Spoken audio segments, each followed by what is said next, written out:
Hello everybody, मैं राजेश शर्मा आपका एक बार फिर से स्वागत करता हूं हमारी सी लैंग्वेज की क्लास में। पिछली क्लास में हमने सी की हिस्ट्री और उसके इंट्रोडक्शन के बारे में बात की थी। आज हम सी लैंग्वेज के जो प्रोग्राम्स होते हैं उसके ऑर्गेनाइजेशन और उसके स्ट्रक्चर के बारे में बात करेंगे कि हमको किस सीक्वेंस में कुछ खास तरह का स्टेप्स या इंस्ट्रक्शंस को फॉलो करना चाहिए। तो जैसा कि हम स्क्रीन पे देख सकते हैं कि यहाँ पे कुछ स्टेप्स जैसा कुछ बताया गया। स्टेप्स जैसा इन द सेंस मतलब आपको जनरली क्या क्या चीज़ें उसमें सी प्रोग्राम में हो सकती हैं, और ये सीक्वेंस है, लेकिन इनमें से कुछ चीज़ें ऐसी भी हैं जो ज़रूरी नहीं है कि इस सीक्वेंस को फॉलो करते हुए ही जो है वो प्रोग्राम में डाली जाएं। उनको ऊपर नीचे आगे पीछे किया जा सकता है।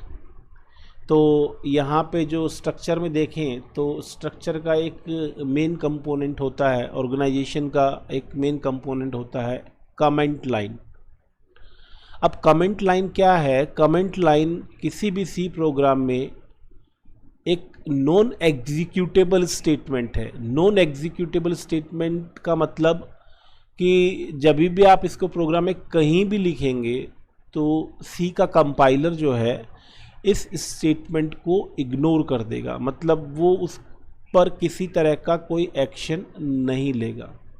और इसकी वजह ये है क्योंकि ये जो कमेंट लाइन है ये मेनली आपका जो कोड होता है उस कोड के बारे में कुछ जानकारी देने के लिए, या जिसने लिखा है उसकी जानकारी देने के लिए, किस डेट को लिखा गया है, यानी कि एक तरीके से वो आपका कोई एग्जीक्यूटेबल पार्ट नहीं है प्रोग्राम का, जबकि वो एक इंफॉर्मेशन है उस प्रोग्राम के बारे में। तो उसका सिग्निफिकेंस जो प्रोग्राम को उसको रीड करेगा, दूसरे के प्रोग्राम को समझने की कोशिश करेगा, उसके लिए है। प्रोग्राम के लिहाज से या उसके जो पर्पज़ के हिसाब से, उसके एग्जीक्यूशन प्लान के हिसाब से उसका कोई रोल नहीं होता है।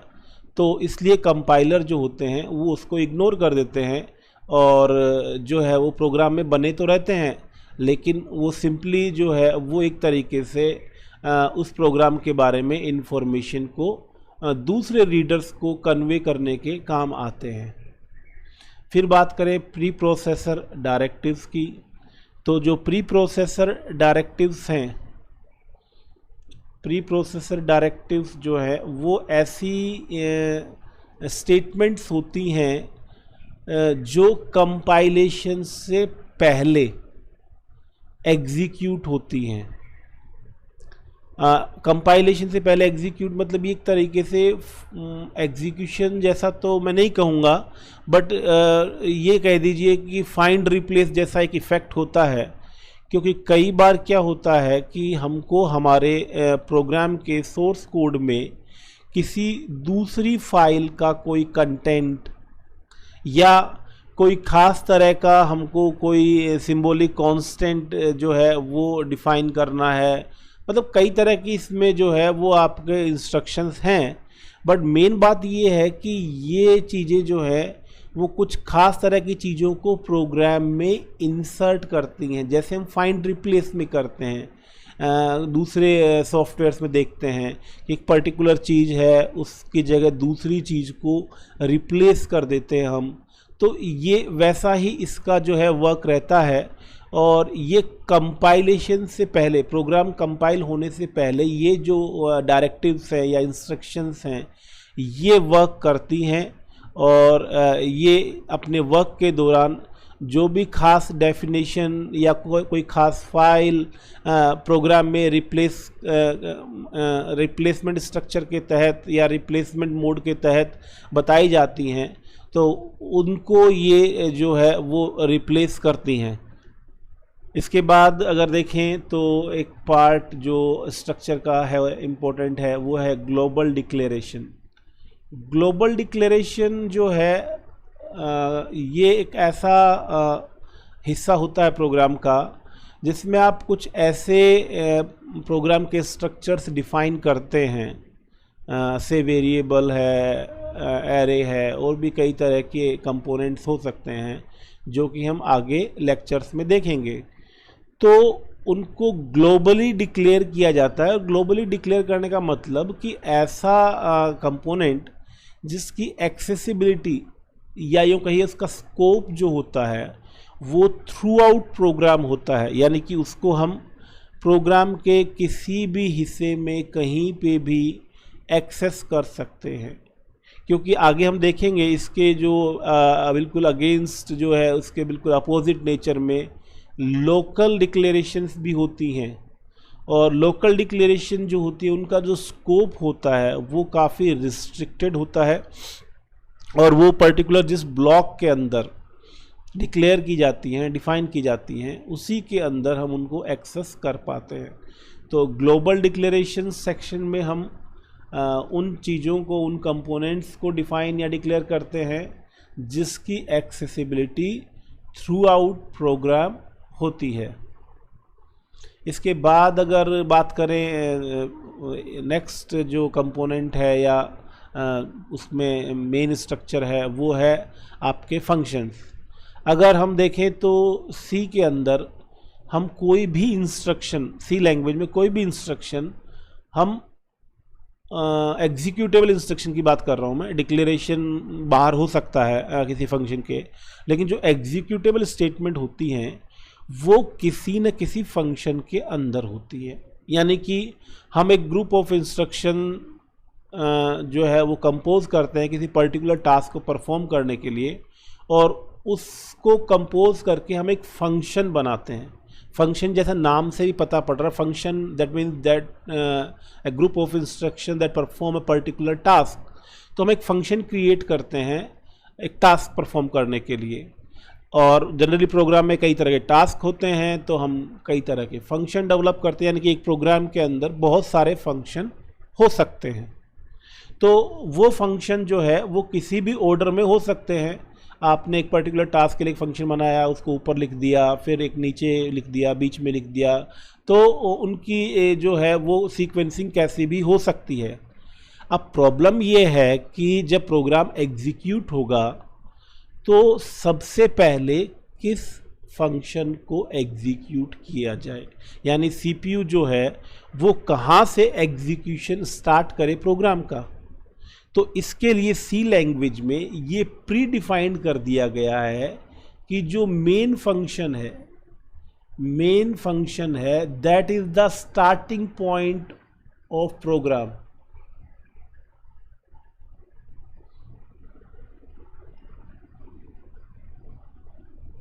Starting point of any program, यानी कि एक तरीके से यूँ कह दीजिए कि ये एक ऐसा फंक्शन है जो हर प्रोग्राम के अंदर होगा, और भले ही कितने ही फंक्शन हो इसके अलावा एग्जीक्यूशन हमेशा मेन फंक्शन से ही स्टार्ट होगा। और जैसे ही मेन फंक्शन ओवर होगा, यानी कि उसकी लास्ट इंस्ट्रक्शन या स्टेटमेंट एग्जीक्यूट होगी, तो प्रोग्राम टर्मिनेट हो जाएगा। अब आप सोचेंगे कि अगर हमने दूसरे फंक्शन बनाए उनका क्या होगा, तो आप उनको मेन फंक्शन में कॉल करेंगे अगर आपको उनकी फंक्शनलिटी परफॉर्म करवानी है तो। यानी कि अल्टीमेटली प्रोग्राम तो मेन से स्टार्ट और मेन से ही ख़त्म होगा। तो आप दूसरे फंक्शन बनाएंगे नो डाउट, उसके मेन से ऊपर लिखिए, नीचे लिखिए, वो ठीक है, उसमें कुछ टेक्निकल इश्यूज हैं, उसकी हम आगे बात करेंगे, लेकिन आपका प्रोग्राम मेन से शुरू और मेन से ख़त्म होगा। और जो फंक्शन एडिशनल आप बनाएंगे उनको आप कॉल करेंगे या यूज़ करेंगे, कॉल करने का मतलब है मेन के अंदर, या मेन के अंदर से ही उनको आप कहीं ना कहीं जो है वो एग्जीक्यूट कर पाएंगे। तो ये मेन फंक्शन का रोल रहता है। दूसरा मैंने जैसे कहा यूज़र डिफाइंड फंक्शन जो है वो आपके मेन के अलावा जो भी आप फंक्शन बनाएंगे, कोड करेंगे, वो यूज़र डिफाइंड फंक्शंस है। हाँ, ये यूज़र डिफाइंड वर्ड से आप ज़्यादा उसको सोचिए मत। यूज़र डिफाइंड वर्ड इसलिए आया है क्योंकि हर लैंग्वेज में, और वैसे ही सी लैंग्वेज में भी क्या होता है कुछ फंक्शन बने बनाए होते हैं। लाइब्रेरी के अंदर मतलब लाइब्रेरी एक आपका मॉड्यूल होता है किसी भी आईडीई के अंदर या किसी भी प्लेटफॉर्म पे, कि जिसमें आपको काफ़ी सारे बने बनाए फंक्शंस मिलते हैं। तो ये वर्ड यूज़र डिफाइंड सिर्फ ये बता रहा है कि ये ऐसे फंक्शंस हैं जिसकी कोडिंग, जिसकी डेफिनेशन आप देंगे। ठीक है, लाइब्रेरी फंक्शन तो ऑलरेडी कोडेड होते हैं, ऑलरेडी कंपाइल्ड फॉर्म में होते हैं, और उनको हम सीधा कहीं पे भी क्या करते हैं, कॉल कर सकते हैं, एग्जीक्यूट करवा सकते हैं। तो यहाँ पे यूज़र डिफाइंड फंक्शन सेक्शन का मतलब है कि आप खुद के फंक्शन बना सकते हैं। और मैं आपको क्लियर कर दूँ, मेन भी, जो ऊपर मैंने मेन की बात करी है, मेन भी एक यूज़र डिफाइंड फंक्शन है, क्योंकि उसमें क्या करना है अल्टीमेटली, यूज़र डिफाइंड फंक्शन क्या है, जिसमें कि फंक्शन में क्या चीज़ परफॉर्म करनी है, किस सीक्वेंस में परफॉर्म करनी है, ये जब हम खुद बताते हैं तब हम उसको यूज़र डिफाइंड फंक्शन कहते हैं। और जब आपका किसी फंक्शन की जो आपकी फंक्शनिंग जो है वो पहले से फिक्स होती है, और किस सीक्वेंस में होगी, किस तरीके से होगी, वो पहले से फिक्स होती है, तो वो जनरली लाइब्रेरी फंक्शंस में ऐसा होता है। तो यूज़र डिफाइंड फंक्शंस भी हम जो है सी प्रोग्राम में क्रिएट कर सकते हैं। ये मेन फंक्शन से ऊपर भी हो सकते हैं, मेन फंक्शन से नीचे भी हो सकते हैं। और फिर जो यूज़र डिफाइंड फंक्शन की बात करें, चाहे वो मेन हो, जैसा मैंने कहा कि मेन भी एक यूज़र डिफाइंड फंक्शन है, तो उसके अंदर भी दो तरह की चीज़ें जो हैं वो होंगी, और दूसरा कोई यूज़र डिफाइंड फंक्शन है उसमें भी ये दो तरह की चीज़ें होंगी। एक तो आप लोकल वेरिएबल जैसे मैंने ग्लोबल का ऊपर बताया कि ग्लोबल कंपोनेंट या ग्लोबल वेरिएबल जो कि थ्रू आउट प्रोग्राम कहीं भी एक्सेस हो सकते हैं, उनका स्कोप थ्रू आउट प्रोग्राम होता है। वैसे ही लोकल वेरिएबल्स या लोकल कंपोनेंट्स जो है उनका स्कोप केवल उसी फंक्शन तक रिस्ट्रिक्टेड होता है जिस फंक्शन में आप उसको लिखते हैं, उसको डिफाइन या डिक्लेयर करते हैं। जैसे मैंने कोई वेरिएबल जो है वो आपका मेन में बनाया, तो मैं उसको किसी दूसरे फंक्शन में अदर देन मेन उसमें यूज़ नहीं कर पाऊंगा। और ऐसा ही जो है वो किसी दूसरे फंक्शन में जो बनाया गया वेरिएबल या कोई कंपोनेंट है उसका इस्तेमाल मैं मेन में नहीं कर पाऊंगा। तो कुछ चीज़ें ऐसी होती हैं जो लोकली हमको अलग अलग मैनेज करनी होती हैं, और उनके सेपरेशन के लिए हम क्या करते हैं, उनको डिफ़ाइन करते हैं पर्टिकुलर ब्लॉक या पर्टिकुलर फंक्शन में। और कुछ चीज़ें ऐसी होती हैं जिनकी ज़रूरत या आवश्यकता हमको थ्रू आउट प्रोग्राम होती है, तो उसको हम ग्लोबल सेक्शन में डिफ़ाइन या डिक्लेयर करते हैं। तो नीचे यही चीज़ें जो है कंटेंट में आप देखेंगे, कमेंट लाइन उसके बारे में बताया है, प्री प्रोसेसर डायरेक्टिव्स क्या होती हैं उसके बारे में बताया है, ग्लोबल डिक्लेरेशन क्या है, मेन फंक्शन क्या है, ये सारी चीज़ें जो है वो आपकी बताई गई हैं।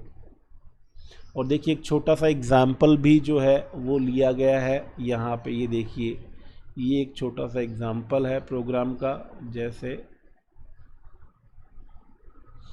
इसमें आप देखेंगे प्री प्रोसेसर डायरेक्टिव तो कुछ लिखी हुई नहीं है, वॉइड मेन आपका मेन फंक्शन है, और ये वॉइड वर्ड क्या है, फिर उसमें मेन के आगे ये जो पैरेंथेसिस या ब्रैकेट लगाया है ये क्या है, इसके बारे में हम आगे जो है डिटेल में बात करेंगे अगले नेक्स्ट जो लेक्चर्स होंगे उनमें। फिर नीचे आप देखेंगे कि ओपनिंग ब्रेस, फिर प्रिंट एफ लिखा हुआ है। प्रिंट एफ से शायद आप आइडिया लगा पा रहे होंगे कि प्रिंट एफ का मतलब ये कुछ मैसेज प्रिंट करने की बात कर रहा है। तो हाँ, प्रिंट एफ में जो भी हम मैसेज जो है लिखते हैं वो आपका स्क्रीन पे प्रोग्राम एग्जीक्यूशन के दौरान डिस्प्ले होता है।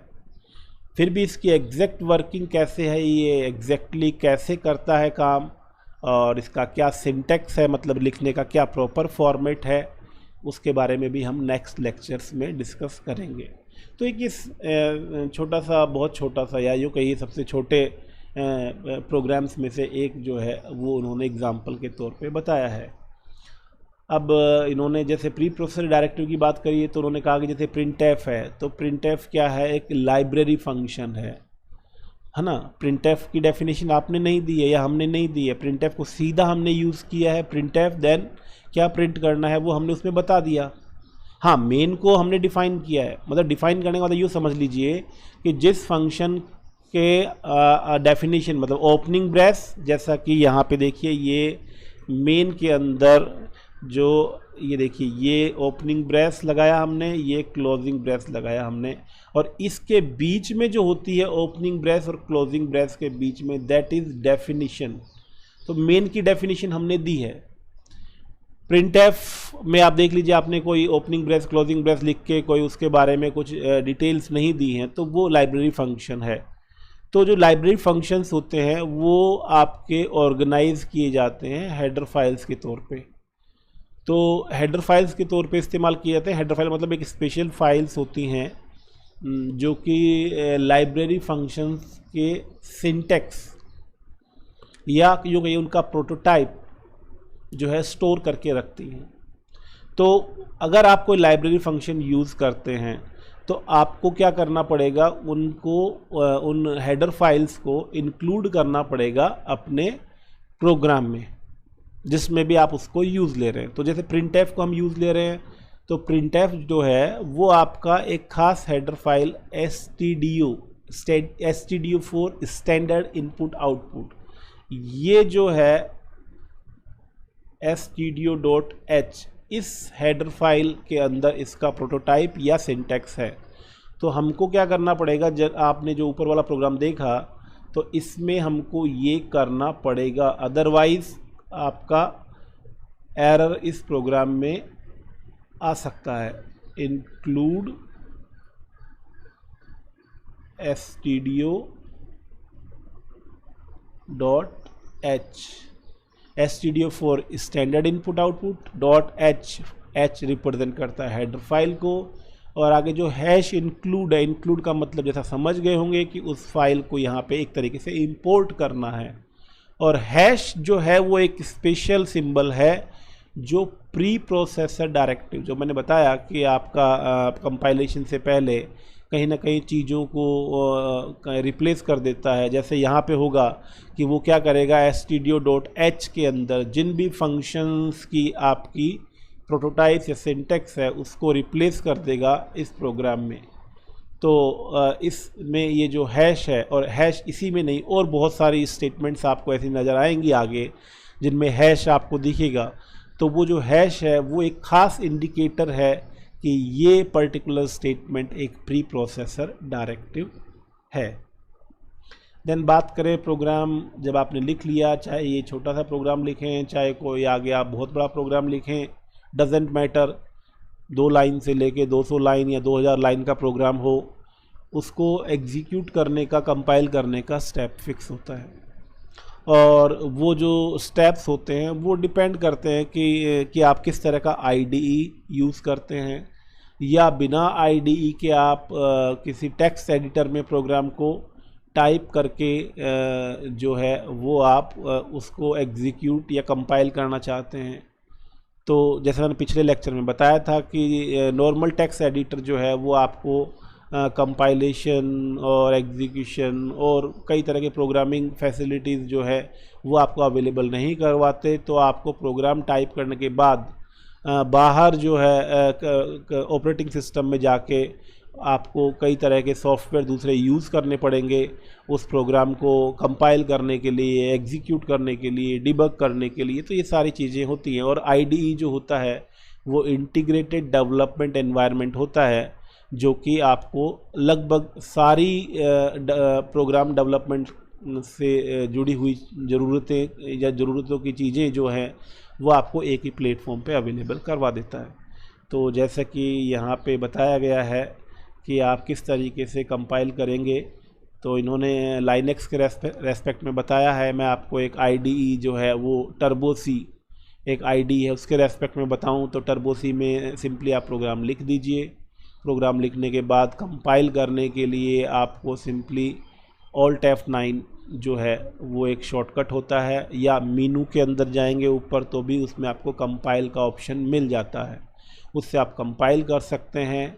और आपको अगर प्रोग्राम रन करना है तो आप कंट्रोल F9 यूज़ कर सकते हैं। वैसे कंट्रोल F9 अगर आप यूज़ करेंगे तो एक अच्छी चीज़ ये है कि वो कंपाइल और एग्जीक्यूशन दोनों ही साथ कर देगा।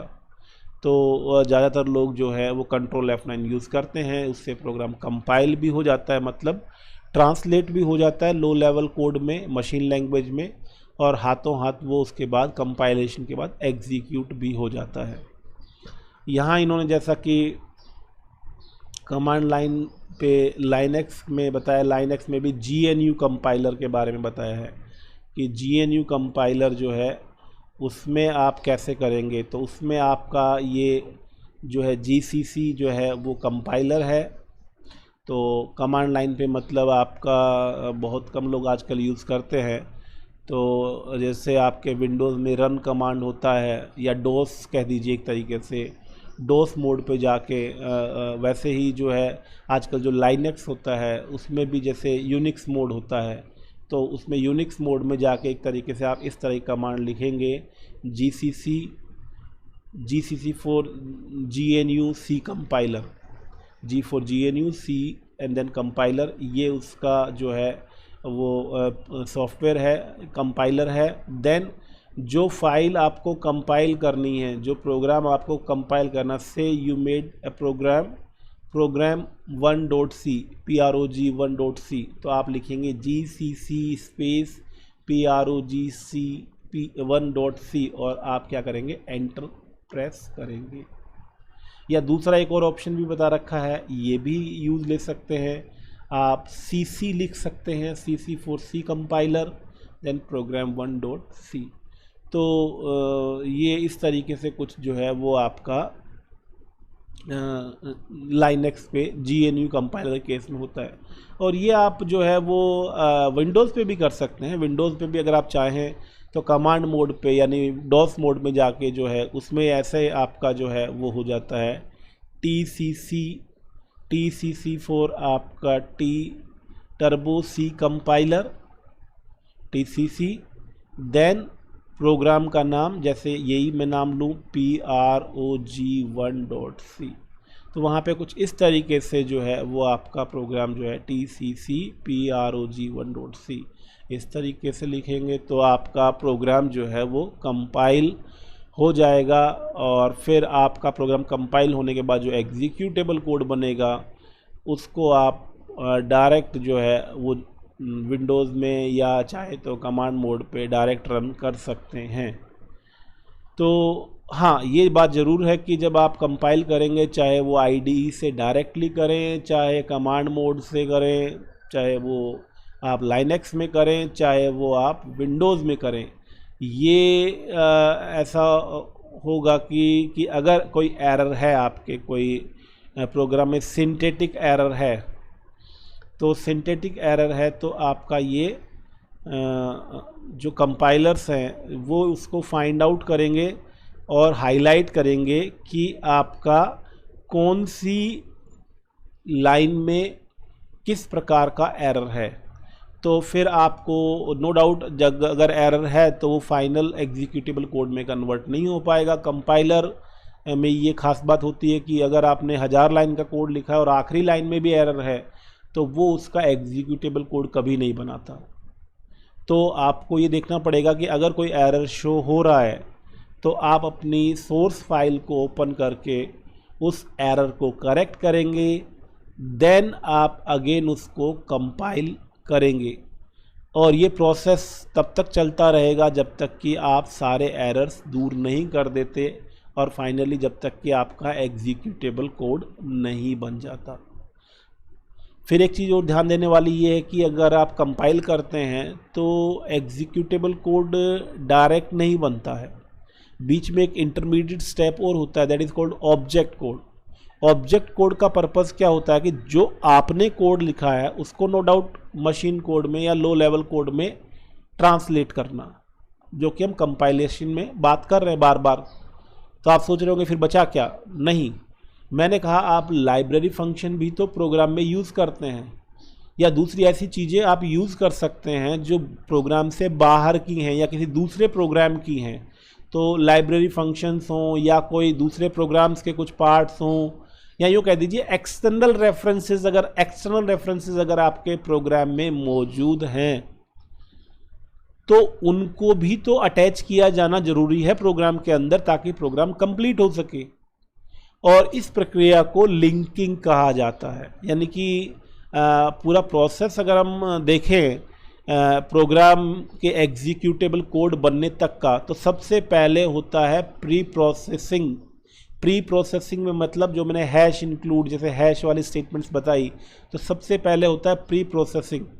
और उसके तहत जो है वही मैंने कहा फाइंड रिप्लेस जैसा इफेक्ट होता है उसका, वो कंपाइलेशन से पहले ही होता है, ठीक है। और उसमें जो भी चीज़ें हैं वो आपकी जो है वो अटैच कर दी जाती हैं कंपाइलेशन से पहले।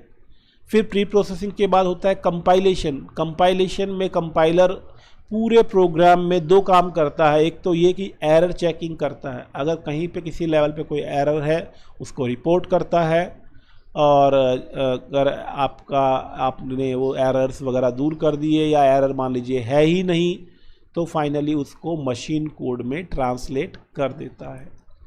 और मशीन कोड में ट्रांसलेट करने के बाद वो एक जो खास फाइल बनाता है वो .obj फाइल होती है। .obj file for object file. Original जो फाइल होती है उसको .c एक्सटेंशन होता है। सी के अंदर आप कोई भी कोड लिखेंगे उसका एक्सटेंशन .c होता है। फिर कंपाइलेशन के बाद हो जाता है .obj। फिर मैंने कहा एक्सटर्नल रेफरेंसेस को रिजोल्व करने के लिए भी आपका काम किया जाना जरूरी है। तो इसके लिए जो है वो आपका लिंकर, ख़ास तौर से एक लिंकिंग प्रोसेस के लिए एक सॉफ्टवेयर होता है, तो लिंकर वर्क करता है और वो एक्सटर्नल रेफरेंसेस को रिजोल्व करते हुए, मतलब उनको फाइंड आउट करते हुए प्रोग्राम में अटैच करता है। और फिर क्योंकि आपने जो लिखा वो तो कंपाइलेशन में ऑब्जेक्ट कोड में कन्वर्ट हो गया, मशीन कोड में कन्वर्ट हो गया, और लिंकर ने जो भी आपने एक्सटर्नल रेफरेंसेस यूज़ लिए उनको भी अटैच कर दिया। तो उसके बाद कोई ऐसी चीज़ बचती नहीं है जो आपके प्रोग्राम में कहीं ना कहीं रह जाती है या जिसको इनकॉर्पोरेट करने की ज़रूरत है। तो लिंकिंग के बाद आपका फाइनल एग्जीक्यूटेबल कोड, या जिसको ऐसा प्रोग्राम कहिए जिसको हम रन कर सकते हैं, सीधा यूज़ कर सकते हैं, वो बन जाता है। और उसका एक्सटेंशन .exe, और .exe एक ऐसा एक्सटेंशन है जो लगभग हर एग्जीक्यूटेबल प्रोग्राम का होता है। तो जो फाइनल exe बनती है वो कंपाइलेशन के बाद लिंकिंग होने के बाद बनती है। यानी प्री प्रोसेसिंग, देन आपका कंपाइलिंग एंड देन लिंकिंग। और ये तीनों स्टेप्स में कोई दिक्कत नहीं, जैसे प्री प्रोसेसिंग में तो कोई दिक्कत आएगी नहीं क्योंकि वो फाइंड रिप्लेस करता है, कोई एरर चेक नहीं करता। कंपाइलेशन में एरर आ सकती है, कोई सिंटेक्स एरर है तो, और लिंकिंग में भी एरर आ सकती है, कोई एक्सटर्नल रेफरेंस ऐसा हो जो रिजोल्व नहीं हो, यानी कि उसको नहीं मिले, आपने यूज़ किया है बट उसको ना लाइब्रेरी मिले, ना आपने कोई पर्टिकुलर पाथ बताया वहाँ पे मिले, तो वो आपका एरर शो कर देगा। तो भी आपका प्रोग्राम जो है वो फाइनली एग्जीक्यूटेबल कोड में कन्वर्ट नहीं हो पाएगा। तो इस तरीके से फाइनल exe तक या एग्जीक्यूटेबल प्रोग्राम, रनेबल प्रोग्राम तक पहुंचने का जो है प्रोसेस होता है, जो कि चाहे विंडोज़ में हो, चाहे लाइनक्स यूनिक्स में, या किसी भी ऑपरेटिंग सिस्टम में हो। इन्हीं स्टेप्स को फॉलो करते हुए हम एक सी प्रोग्राम को लिखने के बाद, और लिखने में भी क्या क्या कंपोनेंट होते हैं जो कि मैंने बताया आपका, कि उसमें आपका कमेंट्स हो सकते हैं, प्री प्रोसेसर डायरेक्टिव्स हो सकते हैं, ग्लोबल वेरिएबल हो सकते हैं, या ग्लोबल कंपोनेंट्स की डिक्लेरेशन हो सकती है, मेन फंक्शन तो होगा ही, सबसे ज़रूरी फंक्शन है, अदर यूज़र डिफाइंड फंक्शन हो सकते हैं। तो इनको मिक्सअप करके आप एक पूरा प्रोग्राम कंपोज करते हैं, और फिर फाइनली आप जो मैंने स्टेप्स बताए उसके तहत आप उसका एग्जीक्यूटेबल कोड बनाते हैं। तो आज की क्लास में इतना ही। Thank you.